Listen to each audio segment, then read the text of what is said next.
श्री सीतारामचन्द्राभ्यां नमः। श्रीमद्वाल्मीकि रामायणं बालकांडं प्रथमः सर्गः। नारद जी का वाल्मीकि मुनि को संक्षेप से श्री रामचरित्र सुनाना। ओम तपस्वाध्याय निरतं तपस्वी वाग्विदां वरं नारदं परिपप्रच्छ वाल्मीकिर्मुनि पुंगवम।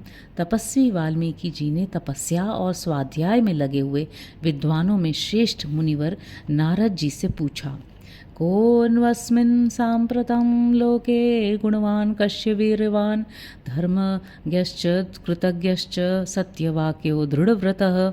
मुने, इस समय संसार में गुणवान, वीर्यवान, धर्मज्ञ, उपकार मानने वाला, सत्यवक्ता और दृढ़ प्रतिज्ञ कौन है? चारित्रेण च को युक्त सर्वभूतेषु को हित विद्वान् कः कः समर्थश्च कश्चैक प्रियदर्शनः। सदाचार से युक्त, समस्त प्राणियों का हित साधक, विद्वान, सामर्थ्यशाली और एकमात्र प्रियदर्शन सुंदर पुरुष कौन है? आत्मवान को जित क्रोधो द्युतिमान को न सूयकः कस्य बिभत्ति देवाश्च जातरोषस्य संयुगे। मन पर अधिकार रखने वाला, क्रोध को जीतने वाला, कांतिमान और किसी की भी निंदा नहीं करने वाला तथा संग्राम में कुपित होने पर किससे देवता भी डरते हैं। एतद्दिच्छाम्यहं श्रोतुं परम कौतूहलं हिम्मे महर्षे त्वं समर्थोसि ज्ञातुमे वनविधं नरम। महर्षे, मैं यह सुनना चाहता हूँ, इसके लिए मुझे बड़ी उत्सुकता है और आप ऐसे पुरुष को जानने में समर्थ हैं। श्रुत्वा चैतत्त्रिलोकज्ञो वाल्मीकिर्नारदो वचः श्रूयतामिति चामन्त्र्य प्रहृष्टो वाक्यमब्रवीत्। महर्षि वाल्मीकि के इस वाक्य को सुनकर तीनों लोगों का ज्ञान रखने वाले नारद जी ने उन्हें संबोधित करके कहा, अच्छा सुनिए। फिर प्रसन्नतापूर्वक बोले, बहवो दुर्लभाश्चैव ये त्वया कीर्तिता गुणाः मुने वक्ष्याम्यहं बुद्ध्वा तैर्युक्तः श्रूयतां नरः।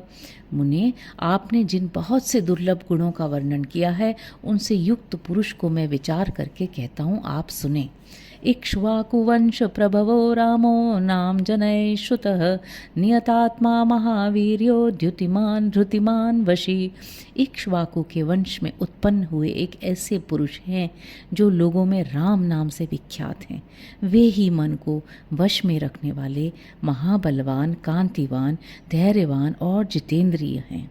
बुद्धिमान, नीतिमान, वाग्मी, श्रीमान, शत्रु निबर्हणः विपुलांसो महाबाहु कंबुग्रीवो महाहनुः। वे बुद्धिमान, नीतिज्ञ, वक्ता, शोभायमान तथा शत्रु संहारक हैं। उनके कंधे मोटे और भुजाएं बड़ी बड़ी हैं। ग्रीवा शंख के समान और ठोड़ी मांसल पुष्ट है। महोरस्को महेश्वासो गूढ़जत्रुररिन्दमः आजानुबाहु सुशिराः सुललाटः सुविक्रमः। उनकी छाती चौड़ी तथा धनुष बड़ा है। गले के नीचे की हड्डी हंसली मांस से छिपी हुई है। वे शत्रुओं का दमन करने वाले हैं। भुजाएं घुटने तक लंबी हैं। मस्तक सुंदर है। ललाट भव्य और चाल मनोहर है। समः संविभक्तांग स्निग्धवर्ण प्रतापवान पीनवक्षा विशालाक्षो लक्ष्मीवान शुभलक्षणः। उनका शरीर अधिक ऊंचा या नाटा न होकर मध्यम और सुडौल है। देह का रंग चिकना है। वे बड़े प्रतापी हैं। उनका वक्षस्थल भरा हुआ है। आंखें बड़ी बड़ी हैं। वे शोभायमान तथा शुभ लक्षणों से संपन्न हैं। धर्मज्ञ सत्यसंधश्च प्रजानां च हिते रतः यशस्वी ज्ञान संपन्न शुचिर्वश्य समाधिमान। धर्म के ज्ञाता, सत्य प्रतिज्ञ तथा प्रजा के हित साधन में लगे रहने वाले हैं। वे यशस्वी, ज्ञानी, पवित्र, जितेंद्रिय और मन को एकाग्र रखने वाले हैं। प्रजापति समः श्रीमान् धाता रिपुनिषूदनः रक्षिता जीवलोकस्य धर्मस्य परिरक्षिता। प्रजापति के समान पालक, श्री संपन्न, वैर विध्वंसक और जीवों तथा धर्म के रक्षक हैं।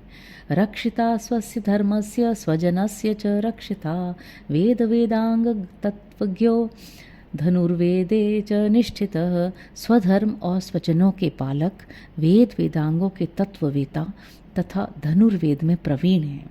सर्वशास्त्रार्थ तत्वज्ञ स्मृतिमान प्रतिभानवान सर्वलोकप्रिय साधुर दीनात्मा विचक्षणः।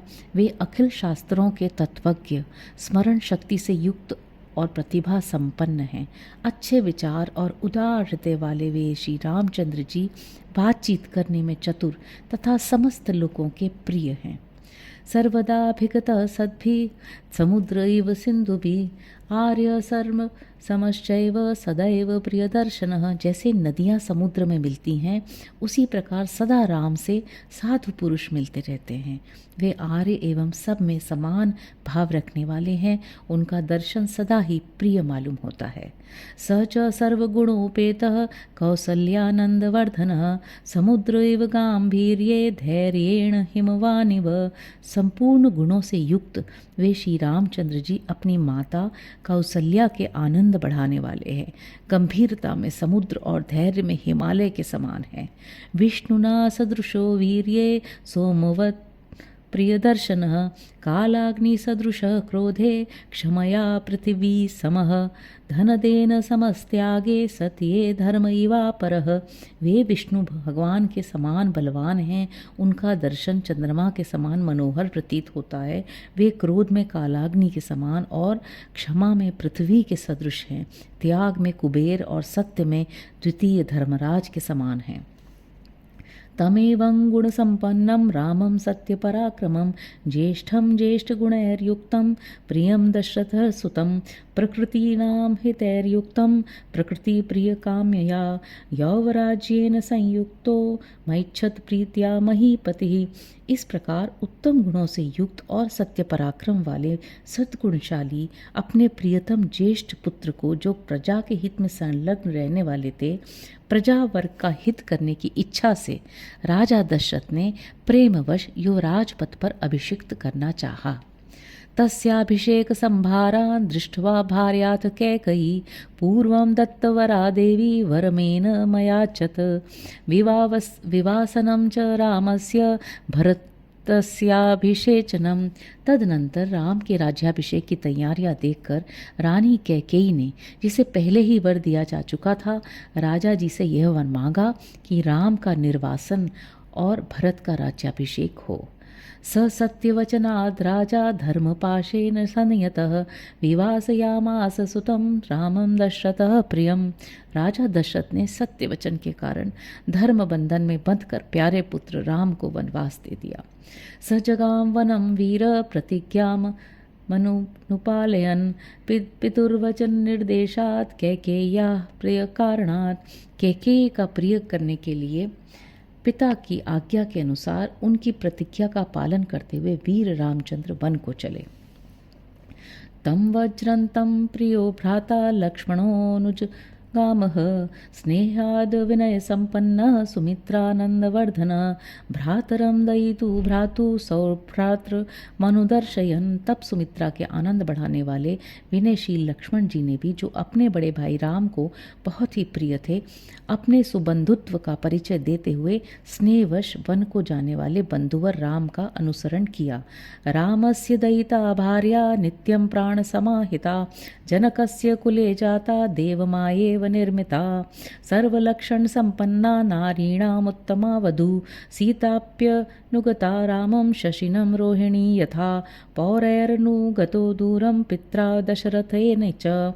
और जनक कुल में उत्पन्न सीता भी, जो अवतीर्ण हुई देव माया की भांति सुंदरी, समस्त शुभ लक्षणों से विभूषित, स्त्रियों में उत्तम, राम के प्राणों के समान प्रियतमा पत्नी तथा सदा ही पति का हित चाहने वाली थी, रामचंद्र जी के पीछे चली जैसे चंद्रमा के पीछे रोहिणी चलती है। उस समय पिता दशरथ और पूर्ववासी मनुष्यों ने दूर तक उनका अनुसरण किया। शृङ्गवेरपुरे सूतं गङ्गाकूले व्यसर्जयत् गोमासाद्य धर्मात्मा निषादाधिपतिं प्रियम।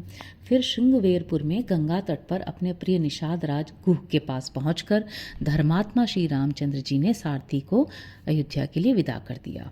गुहेन सहितो रामो लक्ष्मणेन च सीतया ते वनेन वनं गत्वा नदीस्तीवार स्थिर्वा बहूदकाः चित्रकूटमनुप्राप्य भरद्वाजस्य शासनात् रम्यमा वसथं कृत्वा रममाणा वने त्रयः देवगन्धर्वसंकाशास्तत्र ते न्यवसन सुखम। निषाद राजगुह लक्ष्मण और सीता के साथ राम ये चारों एक वन से दूसरे वन में गए। मार्ग में बहुत जलों वाली अनेकों नदियों को पार करके भरद्वाज के आश्रम पर पहुँचे और गुह को वहीं छोड़कर भरद्वाज मुनि की आज्ञा से चित्रकूट पर्वत पर गए। वहाँ वे तीनों देवता और गंधर्वों के समान वन में नाना प्रकार की लीलाएं करते हुए एक रमणीय पर्णकुटी बनाकर उसमें सानंद रहने लगे। चित्रकूटम गते रामे पुत्र शोकातुरस्तथा राजा दशरथ स्वर्गम जगाम विलपन सुतम। राम के चित्रकूट चले जाने पर पुत्र शोक से पीड़ित राजा दशरथ उस समय पुत्र के लिए उनका नाम ले लेकर विलाप करते हुए स्वर्गगामी हुए। हरि ओम।